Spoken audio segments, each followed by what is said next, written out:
우리가 신앙생활 하면서 항상 이제 좀 고민되고 또 어렵게 느껴지는 것이 있다면 믿음과 행함이 일치되지 않는 것입니다. 이거는 누구나 다 가지고 있는 그런 마음이죠.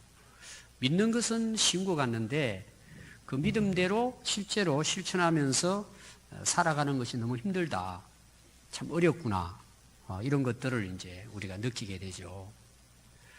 그러면 과연 내가 믿음이 있는데 행하는 것이 어려운 것일까?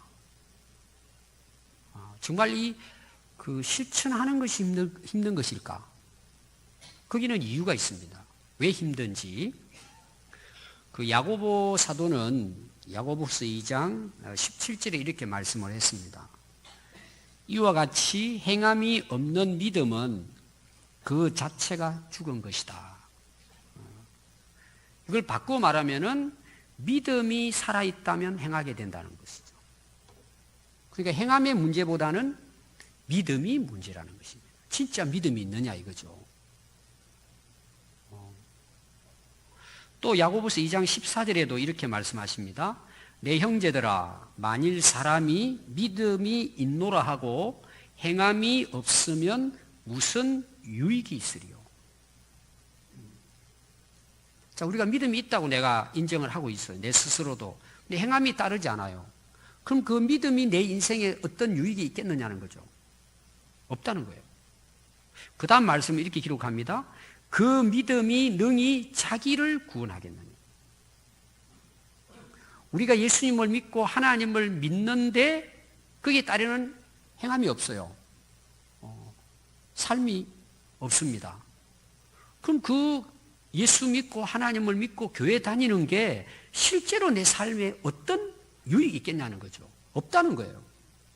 여러분 그렇잖아요? 교회 와서 하나님 믿습니다. 예배도 드리고 기도도 하는데 교회 밖에 나가서는 그 믿음대로 내가 실천하고 살질 않아요. 그럼 믿는다는 그 자체가 내 인생에 있어서 내 삶에 있어서 어떤 유익이 되겠느냐는 거죠. 없죠.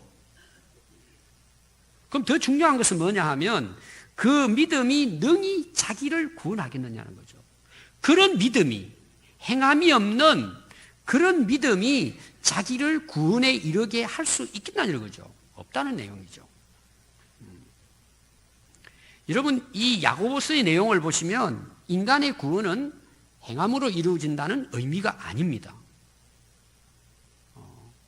우리가 정말 하나님이 살아계시고 예수님이 구원자이심을 믿는다면 그게 따르는 삶이 따라온다는 내용이에요.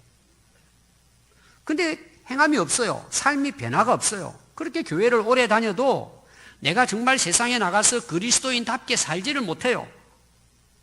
그 말은 바꾸고 말하면 안 믿는다는 내용이에요. 반드시 믿음에는 그게 따르는 행위가 나타난다는 것입니다. 그 믿음이 뭘까요? 자기를 구원에 이르게 한다는 것입니다. 우리가 지금 신앙생활하는 우리의 모습은 내 믿음의 결과입니다.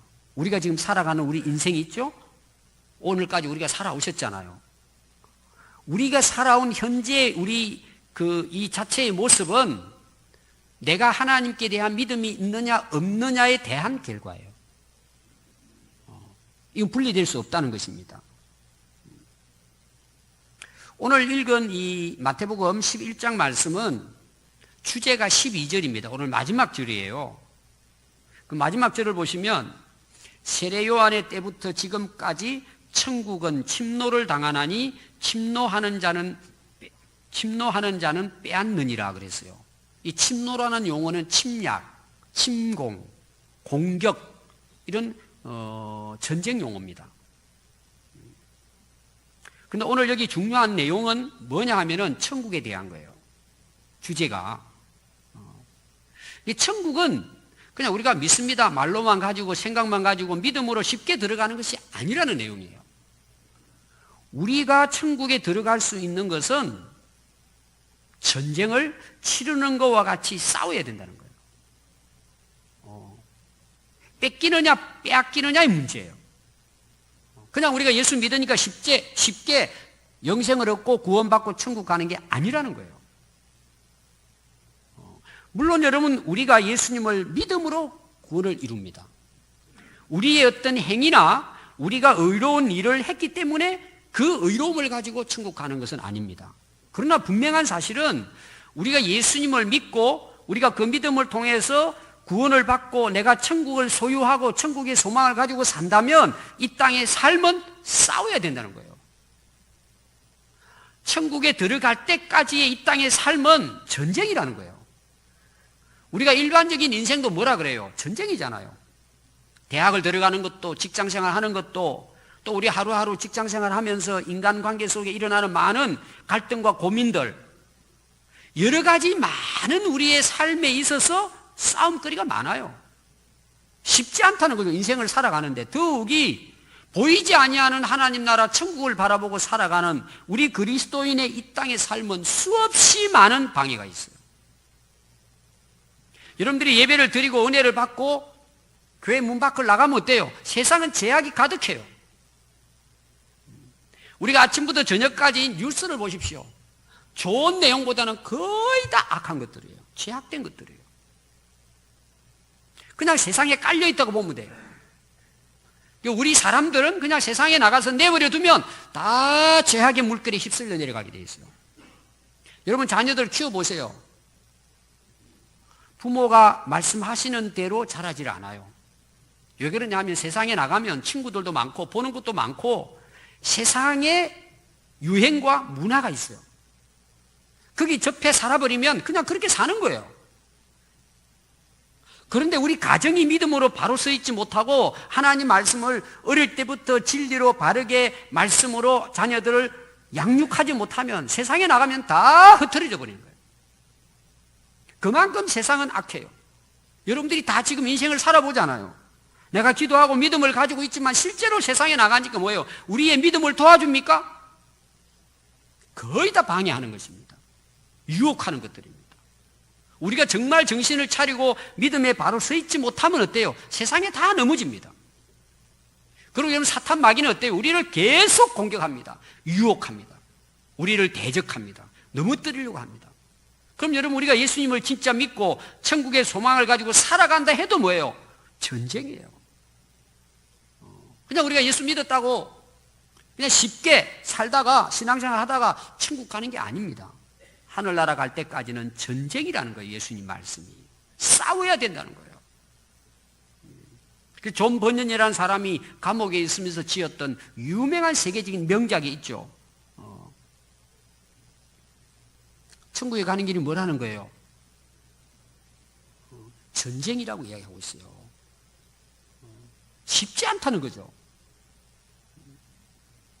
그럼 여러분 생각해 보십시오. 이런 정말 험악한 세상에 우리가 인생을 살아가면서 이런 많은 유혹과 대적, 대항 이런 것들이 일어나고 있어요. 그럼 우리가 정말 예수님을 믿고 하나님의 살아계심을 믿고 내가 진짜 천국이 있다는 걸 믿는다면 우리가 어떻게 살 것 같아요? 싸우죠. 대적과 싸우죠. 유혹당하지 않죠. 전쟁을 치르는 것입니다. 그래서 여러분, 그 존 번연의 철로 역정이잖아요. 천국 가기까지의 그 과정이거든요. 이 땅의 삶에 수없이 많은 유혹과 공격이 있는 거예요. 근데 누가 견뎌내고 누가 천국까지 올인하죠? 예수님을 진정한 구주로 천국이 있음을 확신하는 사람만이 이길 수가 있어요. 그게 철로 역정이에요. 천국을 향해 가는 우리 성도들의 승리의 길이 되는 거예요. 오늘 읽은 말씀 11장 1절의 말씀 보면 예수님이 행하신 일이 나옵니다. 1절은 2절 내용하고 약간 간격이 있는 말씀입니다. 앞에 나오는 이제 예수님에 대한 말씀과 연결됩니다. 거기 보면 예수님이 12 제자에게 이제 사명을 줘요. 명령을 하십니다. 그리고 예수님은 또 다니시면서 여러 동네를 다니면서 가르치시고 말씀을 전하시고 전도를 하십니다. 자, 우리가 예수님이 이 땅에 오신 목적이 뭘까? 딱 하나입니다. 하나. 천국 복음을 전하기 위해 오셨어요. 아멘. 그럼 여러분들 예수님이 이 땅에 영원한 멸망 중에 있는 이 죄악된 세상에 영원한 하나님 나라를 증거하기 위해 예수님 오셨어요. 그럼 세상 사람들이 그 예수님을 기쁨으로 즐거움으로 받아들여요? 핍박을 해요?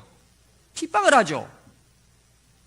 그 하늘나라의 좋은 소식을 이 어두운 세상에 빛으로 오셔서 증거하는데도 불구하고 사람들은 예수님을 핍박하고 결국 십자가에 못 박고 죽이십니다.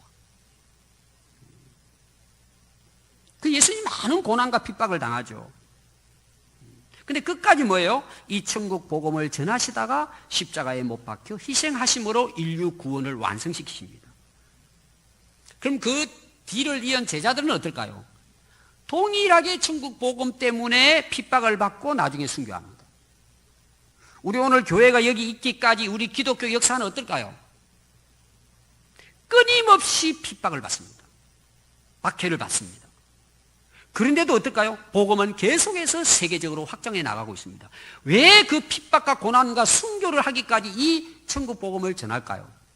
그것이 진리이고 사실이기 때문이에요. 더 바꾸고 말하면 그들은 하나님의 살아계심과 예수 그리스도의 구주와 영원한 천국이 있음을 그들은 확신했기 때문에 목숨을 걸고 이 천국 복음을 전한 것이죠. 그러니까 예수님이 이유로 해서 오늘의 교회 우리 성도들이 세상에 나가서 힘들고 어려운 박해와 고난 가운데에서도 믿음을 지킬 수 있는 것은 하나님 나라 영원한 천국의 소망이 있었기 때문입니다. 제가 얼마 전에도 메일에 또 제가 아는 선교사님이 그 메일을 보냈어요. 그들이 믿음을 선택한 것 때문에 14명이 순교를 한 거예요. 한 사람도 포기하지 않고 나를 죽인다 할지라도 우리는 예수 그리스도를 믿겠다. 그 자리에서 순교했어요. 그럼 왜 그들이 그 생명까지 걸고 예수님을 믿었을까요? 그들에게는 영원한 천국에 대한 확신이 있었기 때문이에요. 오늘 2절부터 나오는 것은 세례 요한에 대한 말씀입니다. 여러분 2절을 보시면 요한이 옥에 갇혔어요. 감옥에 갇혔습니다. 왜 감옥 갇혔겠어요? 복음을 전하다가 감옥에 갇혔겠죠. 근데 그리스도께서 하신 일을 듣고 제자들을 보내요. 요한에게도 제자들, 요한을 따르면서 가르침을 받은 사람들이 있어요. 감옥에 있으면서 그 제자들을 예수님께 보내요. 그래서 3절에 보면 예수께 여짜오되 오실 그이가 당신이오니까 우리가 다른 사람을 또 기다려야 합니까? 이걸 이제 물어보고 오라는 거예요. 자, 예수님은 이미 세례 요한에게 세례를 받은 분이에요. 이게 세례 요한이 예수님을 메시아로 인정을 하고 세례를 베풀었어요. 그런데 세례 요한은 지금 복음을 전하다가 옥에 갇혔어요. 그 당시 그 이스라엘 지역의 왕이 헤롯이에요. 헤롯. 헤롯 왕인데 안티바스라고 하는 헤롯 왕입니다. 그런데 이 헤롯 왕이 동생 빌립의 아내를 자기가 빼앗아 버려요. 왕이 그런 못된 짓을 한 거죠. 그것만 한 것이 아니라 백성들을 괴롭히는 거예요. 굉장히 악행을 저지르는 거예요. 그래서 세례 요한이 왕을 찾아갑니다. 그리고 왕을 책망해요. 어떻게 왕으로서 이런 못된 짓을 합니까? 그리고 막 왕에 대해서 회개를 촉구하는 거예요. 왕이 어떻게 했을까요? 감옥에 집어넣어버린 거예요. 나중에는 헤로디아의 일로 그 목을 잘라버려요. 그래서 순교합니다. 세례 요한이. 우리가 오늘까지 역사를 보면 이제 이후에도 그 예수님의 생애에게 나오겠지만 그 당시 선지자, 그 신약의 첫 번째 선지자가 세례 요한이거든요. 그럼 세례 요한이 살아남을 길이 있어요. 왕이 잘못해도 덮어주면 돼요. 그리고 권력하고 뭐예요? 하나가 돼가지고 자기의 부를 누릴 수 있어요. 자기의 권위를 세울 수 있어요. 근데 세례 요한은 죽을 줄 알고 가서 책망을 합니다. 우리 기독교 역사를 보면 교황이 황제와 결탁했을 때는 기독교 암흑기예요. 결국 어떻게 다 썩어 넘어져 버려요. 오늘 현대 역사도 마찬가지예요. 나라마다 보면은 기독교가 권력과 결탁을 하면 그 기독교는 썩습니다. 그 역할을 감당하지 못한다는 거예요. 그리고 지도자들이 권력을 행사할 수 있고 부를 누릴 수도 있어요. 기독교는 다 썩어서 결국은 무너져 버립니다. 세례 요한이 그걸 몰랐겠습니까? 근데 왜 세례 요한이 왕을 향해서 책망하면 자기가 죽을 걸 알면서도 왜 가서 대항을 했을까요? 하나님 앞에 옳지 않았기 때문이에요. 근데 지금 이제 감옥에서 죽을 위기에 놓여 있잖아요. 근데 이 세례 요한에게 있어서 죽기 직전에 이 고민이 있는 거예요. 갈등이 있어요. 도대체 저 예수라는 사람이 진짜 메시아일까라는 거예요. 메시아인 건 알고 있는데 의심스러운 거예요. 왜냐하면은 예수님이 하시는 이렇게 모습을 보니까 이스라엘 백성들이 요구했던 메시아는 뭐예요? 다윗 같은 왕이거든요. 권세를 가지고 그때 지배하고 있는 로마 정부를 무너뜨리고 이스라엘을 하나의 나라로 세우는 그런 왕을 요구하고 있는데 다윗 왕처럼 보니까 가난한 자들 찾아다니고 천한 자들 찾아다니고 죄인들을 찾아다니고 약한 자들 찾아다니면서 그들과 함께 다니면서 하나님 나라 복음을 전하고 있는 거죠. 세례 요한이 생각했어도 이 메시아가 이런 건 아닌데 뭔가 근한을 가지고 이 나라를 한번 뒤집어 엎어야 되는데 이 세례 요한이 볼 때도 자기도 감옥에 가 있고 이게 도대체 메시아일 수 있냐 이거죠. 그래서 제자들을 보내가지고 정말 당신이 우리가 구약에서 예언한 하나님이 보낸 구원자입니까? 확인하고 오라는 거예요. 이게 이제 세례 요한이 가지고 있는 고민이에요. 제자들이 가서 예수님에게 이제 그렇게 물어보는 것입니다. 3절에 보면 예수께 여짜오되 오실 그이가 당신이오니까 우리가 더 이상 또 다른 사람을 기다려야 됩니까? 그랬더니 4절 보니까 예수님이 대답을 하십니다. 이르실 때 너희가 가서 듣고 보는 것을 요한에게 알리되 맹인이 보며 못 걷는 사람이 걸으며 나병 환자가 깨끗함을 받으며 못 듣는 자가 들으며 죽은 자가 살아나며 가난한 자에게 복음이 전파된다고 너희들이 듣고 지금 보고 있는 이 현장에 보고 있는 이걸 그대로 요한에게 가서 알리라는 거예요. 그러면서 6절에 예수님이 이어서 말씀하십니다. 누구든지 나로 말미암아 실족하지 아니하는 자는 복이 있다. 자, 여기 실족하는 말은 뭐냐? 의심이라는 뜻이 있어요. 실망이라는 뜻이 있습니다. 그럼 이미 지금 요한도 뭐예요? 지금 감옥에 갇혀 있잖아요. 그리고 많은 사람들이 지금 세례 요한을 따랐는데 세례 요한은 이제 감옥에 갇혀버리고 예수님은 뭔가 유대인들이라든지 세례 요한이라든지 세례 요한을 따랐던 제자들이 봤을 때는 자기들이 기대했던 메시아가 아닌 거예요. 조금 전에도 이야기했지만은 그냥 뭔가 좀 권력을 가지고 왕과 대항을 해서 그 로마 정부를 무너뜨리고 그리고 나라를 새롭게 이스라엘 나라를 강대국으로 세울 것으로 기대를 하고 있었는데 이거는 정반대란 말이에요. 아무런 힘도 없고 연약하고 그냥 아주 하층민가 다니면서 그냥 하늘나라가 있다고 복음을 증거하고 이런 모습을 보면서 많은 사람들이 실망하고 있었다는 거죠. 사실은 메시아를 인정하려고 하지 않았다는 것입니다. 그래서 예수님이 하시는 말씀이 나로 말미암아 실족하지 않으면, 앞에도 제가 요한 그 세례 요한에 대해서 이야기했죠. 예수님도 오셔서 어떤 왕권을 가지고 로마 정부를 물리치고 자기가 이스라엘의 어떤 권력을 가진 어떤 힘을 가진 왕으로 올라설 수 있겠죠. 근데 예수님은 안 하셨다는 거예요. 왜 그럴까요? 그는 세상 사람들이 생각하는 메시아예요. 예수님은 그런 일을 하시지 않았다는 거죠. 그러나 뭐예요? 예수님은 이런 안전병이를 일으키시고 이런 일들을 행하시면서 실제로 이거는 뭘까요?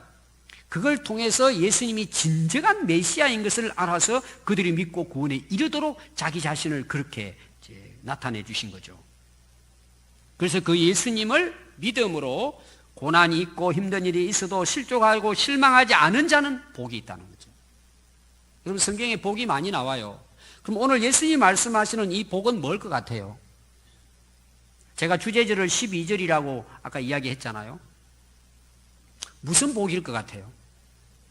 여러분들 지금 복을 소원하고 빌고 있어요, 없어요? 새해가 된다든지 무슨 일이 있으면 뭐 자기 소원을 빈다 그러잖아요. 또 여러분 교회 와서도 기도할 때 여러분 나름대로 원하는 걸 빌지 않아요. 뭘 빌고 있어요, 우리가 지금? 오늘 예수님이 말씀하신 이 복이 뭘까라는 거예요. 이건 뭘 것 같아요? 천국이죠. 천국의 복이죠. 그 천국의 복된 소식을 예수님이 전하러 오신 거죠. 지금도 마찬가지고. 근데 보세요, 그 당시 예수님도 핍박받고 고난을 받지만 그 복음을 믿고 예수님을 따르는 사람들은 뭐예요? 다 고난을 받았어요. 지금도 마찬가지예요. 똑같아요, 지금이나. 그 천국의 복음을 믿고 따르는 사람들에게는 고난이 찾아와요. 그러니까 우리가 믿음이 없으면 어때요? 실족하고 넘어지고 실망하는 거예요. 그래서 우리가 고난이 밀려오면 우리 믿음이 정확하게 나타나요. 내 속에 믿음이 무너진 것은 다 무너져요. 다 무너져요. 여러분, 믿음은 큰 소리 친다고 믿음 좋은 것도 아니고, 교회 오래 다닌다고 믿음이 좋은 게 아니에요. 고난이 찾아와 봐야 돼요. 비바람이 불어봐야 돼요. 그런데 실족하지 않아요. 실망하지 않는 거예요.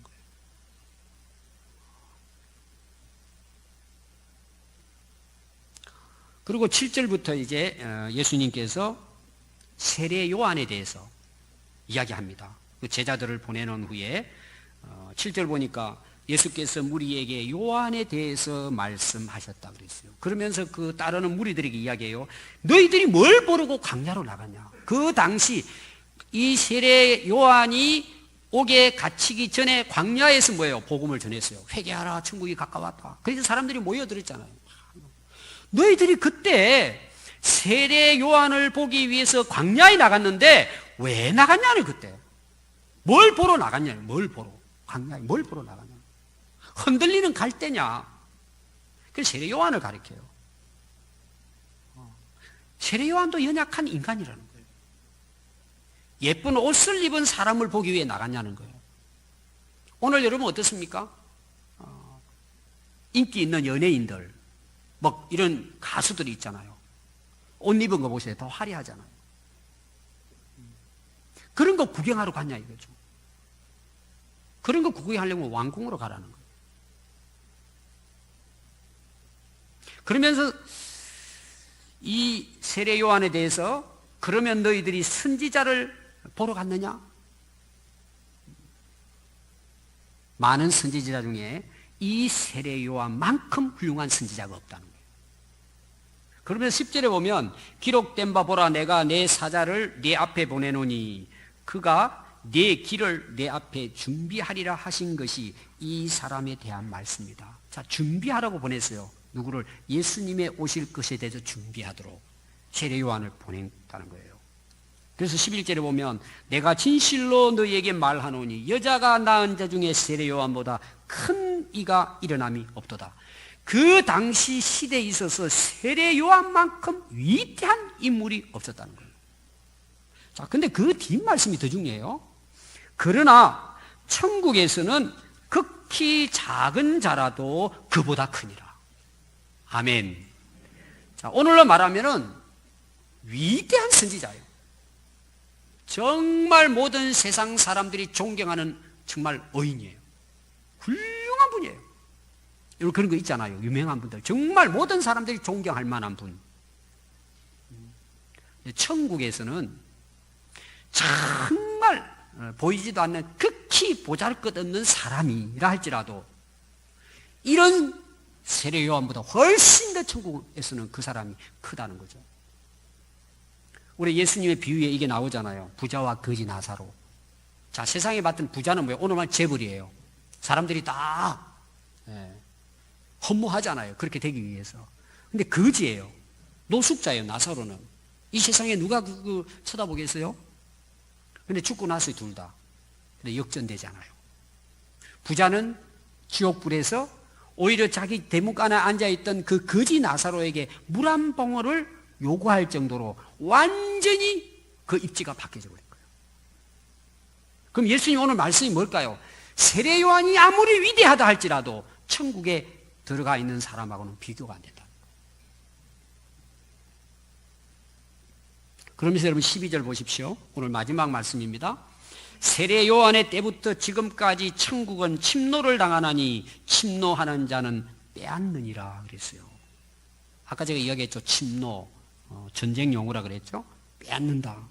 그럼 이거는 천국은 이렇게 준비되어 있는데 막 힘을 모아가지고 강제로 빼앗는다는 의미일까?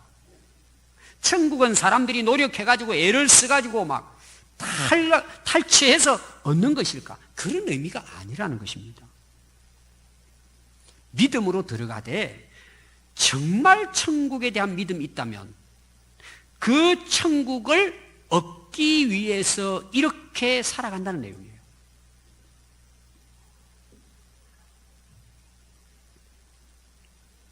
이건 다른 말로 말하면은 간절히 천국을 사모하고 그걸 구하는 열정을 의미하는 거예요. 제가 이것을 성경에 나오는 말씀으로 여러분들 한번 제가 예를 들어 설명을 하겠습니다. 누가복음 12장 34절 말씀 보면 예수님이 하신 말씀이에요.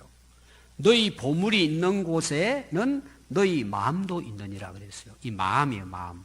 여기에 침노한다는 것은 마음을 이야기합니다. 우리 마음에 간절하게 바라는 걸 이야기해요. 자, 뭐에 마음이 가 있어요? 보물에 마음이 가 있어요. 보물에.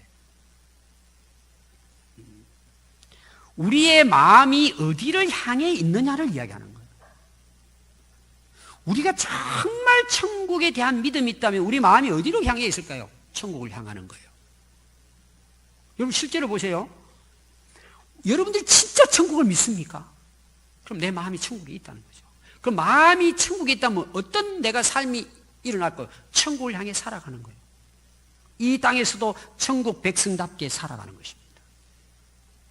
또 이런 마태복음 6장 24절에 보면 한 사람이 두 주인을 섬기지 못할 것이니 혹 이를 미워하고 저를 사랑하거나 혹 이를 중히 여기고 저를 경히 여김이라. 너희가 하나님과 재물을 겸하여 섬기지 못하느니라 그랬어요. 우리가 살아가는 이 세상에 딱 이렇게 요약을 해보니까 주인이 둘이라는 거예요. 우리를 다스리고 이끌어가는 주인, 왕이 둘이라는 거예요. 하나가 뭐예요? 하나님이시고 하나는 재물이라는 거예요. 그런데 문제는 뭐죠? 이 둘을 함께 섬길 수는 없어요. 주인을 두 사람으로 섬길 수는 없어요. 자, 우리가 길이 있어요. 길이 두 개 있어요. 예수님도 그런 말씀했죠. 좁은 길과 좁은 문과 넓은 문이 있어요. 자, 우리가 이 두 문을 함께 걸어갈 수 있어요. 하나를 선택해야 돼요. 선택해야 돼요. 우리 인생은 항상 선택이잖아요. 두 길을 절대 함께 갈 수 없어요. 그건 있을 수가 없어요.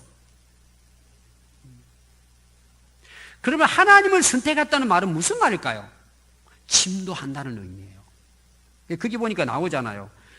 이를 미워하든지 저를 사랑하든지 하나를 귀하게 여기든지 하나를 무가치하게 여기든지 하나는 포기해야 되는 거예요. 그럼 거기 보니까 사랑한다 그랬어요. 여러분 사랑할 때 어때요? 여러분 사랑할 때의 그 행동이 나오잖아요. 사랑하니까 어때요? 싫어해도 따라다니잖아요. 끝까지 따라다니잖아요. 싫어해도.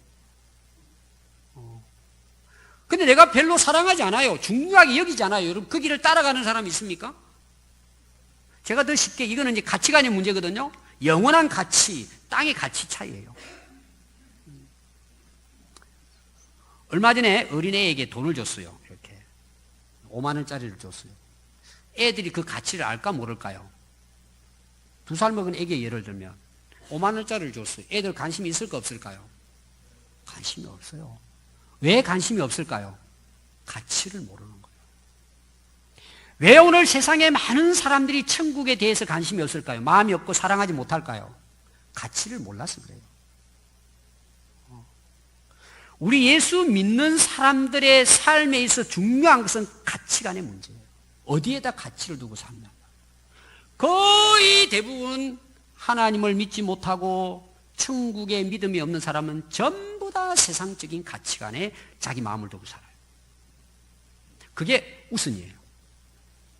그럼 여러분 보세요.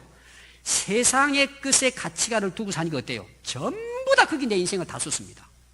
다 투자합니다. 에너지, 시간. 이게 세상에 여러 가지 가치 있는 게 자기가 좋아하는 어떤 보화와 가치가 있어요. 어떤 사람은 취미생활일 수도 있고, 어떤 사람은 자기 개발해서 성공하는 데다 둘 것이고, 여러 가지 자기가 중요하게 여기는 가치가 있어요. 사람들은 그 가치에 따라서 살아가는 거예요. 여러분, 이게 보통 열심이 아니에요. 하지 말라 그래도 해요. 애들 게임 연습 하는 거 보십시오. 애들도 알아요. 부모가 공부하라는 이야기를 알아요. 근데 애들은 게임이 더 좋아요. 재미있는 거죠. 다시 말하면 그게 자기 가치예요. 하루하루 살아가는 재미예요. 그러니까 그게 뭐예요? 빠지는 거예요. 침노는 빠진다는 의미예요. 여러분, 세계적으로 하나님께 쓰임받은 인물들을 보면, 여러분 요셉도 보세요. 어릴 때 그 가치를 발견한 사람들이에요. 세계적으로 유명한 그 목회자 중에도 자기는 유치원 때 성령을 체험했다고 그랬어요. 유치원 때. 초등학교도 들어가기 전에. 그러니까 그 아이들이 어떻게 자랐을 것 같아요? 여러분, 절대 두 주인을 같이 섬길 수 없습니다. 이런 의미예요. 또 마태복음 22장 37절에 보시면 예수께서 이르시되 내 마음을 다하고 목숨을 다하고 뜻을 다하여 주 너의 하나님을 사랑하라 그랬어요. 여러분, 사랑한다는 게 뭘까요? 마음을 다하고 목숨을 다하고 뜻을 다하는 거예요. 전부를 다하는 거죠, 사랑은. 우리가 진정으로 하나님을 사랑하는 것, 하늘나라를 침노하는 거예요. 사랑은 그것밖에 없어요. 마음을 다하고 목숨을 다하고 뜻을 다하잖아요. 그게 믿음이에요. 그 믿음이 하늘나라를 소망하고 살게 하는 거예요. 마지막 한 말씀 더 본다면 마태복음 13장 44절에 보면 천국은 마치 밭에 감추인 보화와 같으니 사람이 이를 발견한 후 숨겨두고 기뻐하며 돌아가서 자기의 소유를 다 팔아 그 밭을 샀느니라고 했어요. 자, 어느 농부가 이제 일을 하러 갔는데요. 막 깊이 이렇게 그 파다 보니까 그 안에 보물이 나온 거예요. 오늘 말은 뭐 금덩어리가 나왔다고 생각합시다. 그걸 이제 묻었어요. 얼마나 기쁘겠어요. 그리고 땅 주인에게 찾아가가지고 그걸 나한테 팔라는 거예요. 땅 주인이 보니까 뭐 그거 별 그렇게 뭐 그 좋은 땅도 아니니까 그냥 쉽게 팔아버리는 거예요. 근데 이 농부는 뭐예요? 내 전 재산을 줄 테니까 그거 달라는 거예요. 나한테. 내가 사겠다. 여기에 중요한 것은 보화를 발견하고 기뻐하고 다 팔아 그 보화가 담긴 밭을 샀다는 거예요. 그럼 여러분 보세요. 사람들이 봤을 때 그 밭을 자기 집 다 팔아가지고 샀어요. 그럼 동네 사람들이 그 농부를 봤을 때는 뭐라고 이야기할 것 같아요? 미친 사람이죠. 바보죠.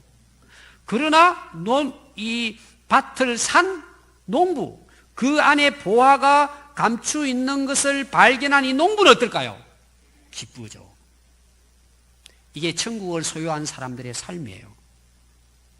천국을 소망하고 천국을 침노하는 사람이에요. 오늘 많은 사람들은 자기를 위해서는 온갖 것을 다 투자합니다. 자기에게 유익이 된다면, 자기에게 도움이 된다면 싸워서라도 쟁취하죠. 그럼 여러분 정말 영생이 있고 천국이 있다면, 아니 싸워도 보통 싸워야 되겠습니까? 그냥 포기해야 되겠습니까? 끝까지 붙들겠죠. 우리 군산에는 맛집이 몇 군데 있어요. 제가 차를 타고 이쁜 토요일 같은 날 가다 보면은 아침부터 제가 쭉 돌아다녀 오후 4시 됐는데도 줄 수 있어요. 그 한 그릇 얻어 먹으려고. 제가 이렇게 우리 성도들 보니까요, 자기가 좋아하는 것들이 많이 있더라고요. 취미생활이라고 그러잖아요. 그거 다 빠져 있어요. 어떤 사람은 그것 때문에 주일날 나올 수도 못해요. 오늘 또 게임을 해야 돼. 그게 너무 즐거워요. 자기 살아가는 인생의 맛이에요. 제가 얼마 전에도 우리 친구 이야기 했잖아요. 콜럼버스에서 골프 5손가락 안에 자기가 들어간다고 할 정도로 주일 예배를 안 드리는 거예요. 얼마 전부터 주일날 예배를 드리러 나왔다고 아내가 연락이 왔어요. 그럼 여러분 한번 보십시오. 우리가 인생을 살아가면서 이 땅에서 자기가 누리고자 하는 가치가 있잖아요. 그거 다 누려보세요. 다 얻어보세요. 결론이 뭘 같아요? 다 쓰레기통에 들어갑니다. 안 그래요, 여러분? 오늘도 우리 교회 장례식이 있어요. 지난주도 있었어요. 저는 돌아가시 직전에 사람들을 많이 만나요, 임종을. 다 전에는 나름대로 참 잘 살았던 분들이에요. 근데 다 떠나시더라고요. 다 떠나시더라고요. 그렇게 대단하게 생각했던 분들도 결국은 다 떠나세요. 뭐가 남을까요? 그게 우리 인생의 최종적인 목표일까요? 목적일까요? 여러분, 천국은 감춰져 있습니다. 밭에 보화가 묻혀져 있는 것 같습니다. 그러나 발견한 사람은 어떨까요? 침노합니다. 달려들을서라도 그런 적극적인 자세를 가지고 이 천국을 소망하고 살아가게 되어 있습니다. 천국을 우리가 진정으로 믿는다면, 우리가 정말 천국을 믿고 소망하고 살아간다면 우리 그리스도인의 이 땅의 삶은 어떨까요? 제가 마지막으로 요약하고 말씀 마치겠습니다. 첫 번째는요, 세상의 유혹에 넘어가지 않습니다. 세상의 유혹과 죄악을 분별해서 이깁니다. 두 번째는 우리가 믿음으로 살아가고 하늘의 천국의 소망을 두고 살아가는 것은 고난을 각오해야 합니다. 세상 사람들은 미쳤다고 이야기합니다. 정신 나갔다고 이야기합니다. 그러나 과연 정신 나갔을까요? 정말 천국의 소망을 가지고 믿음으로 살아가는 사람은 실족하지 않습니다. 능히 이기고 남습니다. 세 번째는 이 땅의 인생의 목표를 두고 살지 않습니다. 하늘의 백성으로 하나님의 나라를 이루고 이 천국 복음을 전하기 위해서 살아갑니다. 여기에다 인생의 가치를 두고 삽니다. 이것을 사명으로 알고 살아갑니다. 또 하나는 하늘의 상을 바라보고 살아갑니다. 하늘의 면류관을 위해서 달려갑니다. 힘들고 어려워도 잘 이기고 견뎌서 하늘의 영광을 사모하면서 결국 하나님으로부터 상 받는 인생을 살아가게 됩니다. 우리의 남은 인생이 얼마 남지 않았습니다. 여러분, 어디에다가 우리의 인생의 가치를 두고 목표를 두고 살 것입니까? 그건 오늘 우리가 선택해야 합니다. 빠를수록 내게 유익하고 내 인생이 이 땅에서도 하나님의 천국 복음을 누리는 복된 인생을 살게 될 줄로 믿습니다. 기도하겠습니다.